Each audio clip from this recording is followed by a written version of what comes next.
I'm here at the Cardiff Vale Sports Arena today, Sanigar Events show. I'm here with Ryan Pocock. Ryan, how much are you looking forward to this clash against Ethan in early June? Oh, mate, massively. I can't wait. I mean, the fight was supposed to go ahead, I think it was March, wasn't it? And like, I've done a full training camp for it already. We were almost ready to go 2 weeks out. I got caught with a shot in sparring, perforated the eardrum, so obviously that wasn't ideal. We couldn't get past off the fight, so we've had to push the date back, but I'm more than ready to go and I cannot wait to put on a show. And obviously Welsh title fight. We're seeing a lot more Welsh title fights in sort of recent times and going forward as well. Is that something you're passionate about? You want to see more Welsh titles fought for, and then obviously move on up through to the British and onwards? Yeah, of course. I mean, Welsh boxing, every Welsh boxer should want to fight for a Welsh title, in my opinion. I mean, you've just had it recently with Nathan Hale's Chris Brown, a great show a couple of months ago with a Welsh title headlining.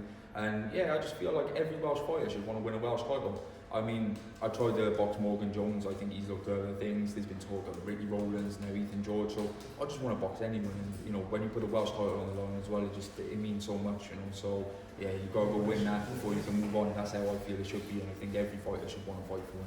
And we spent a little bit of time talking to Gavin Gwynn recently, and he's obviously one of the people that got that Welsh title and then moved on to the greater stuff, and obviously one of your old gym mates as well. How good a setup is it there you've got down in St Joseph's with yourself, with Nathan, with Tony and Gavin, people like that have done it or are doing it at the same time as you? Yeah, of course. I mean, I've been fortunate to be in the gym at the same time when Jamie Cox was there, Lee Selby was there again, another fighter who was managed by Chris.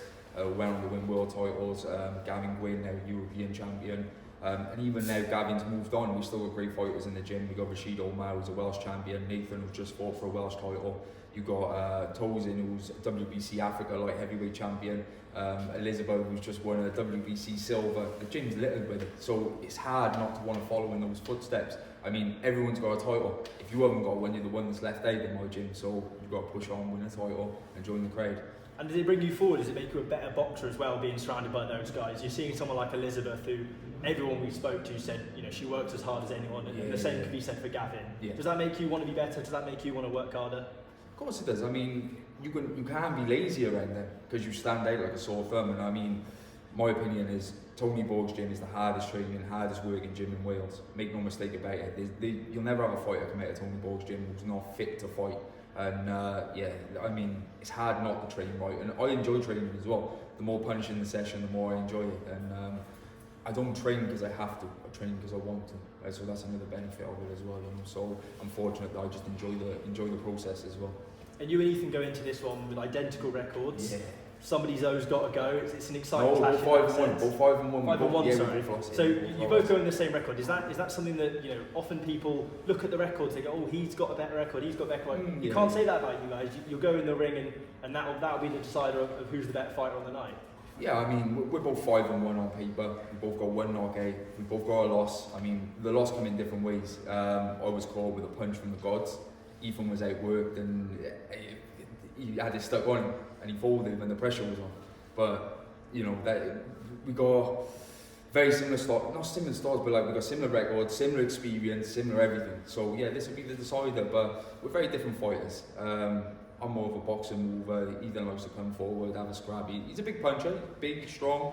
He can box a little bit. Like I say, we've sparred 40, 50 rounds together. We used to be gym mates, and yeah, you know, when Chris said to me, who's available, who do we want to fight with, a few names were mentioned, and I said, this is an exciting one, and I picked Ethan's name out because he does bring that excitement. He will come forward, but he might just walk onto something himself, you know. So yeah, we'll find out on the night, but I don't think it's like the be all and end all. Whoever loses can come back, so you'll be alright, you can come back.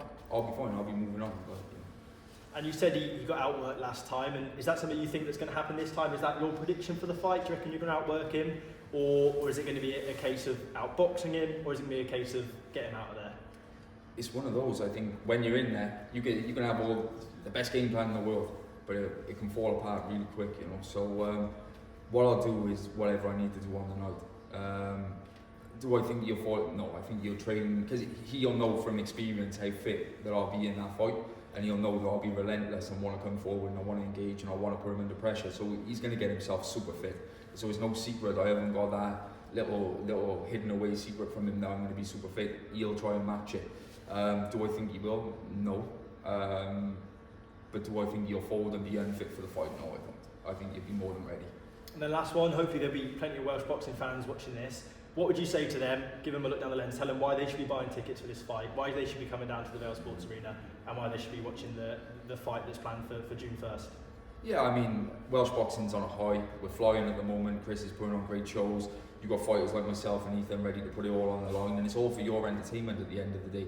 So, you know, I would say come, buy a ticket, support us, because if you do, we can continue to put on these shows and these events, and we can continue putting this sort of level of fight on where you've got a 50-50 fight. And if we're not supported, it becomes really difficult to do so. But I'm fortunate, I get good support. I know Ethan does too, and the Welsh boxing fans always come and make some noise. So no doubt they will on June 1st. Perfect. Thank you very much. Cheers.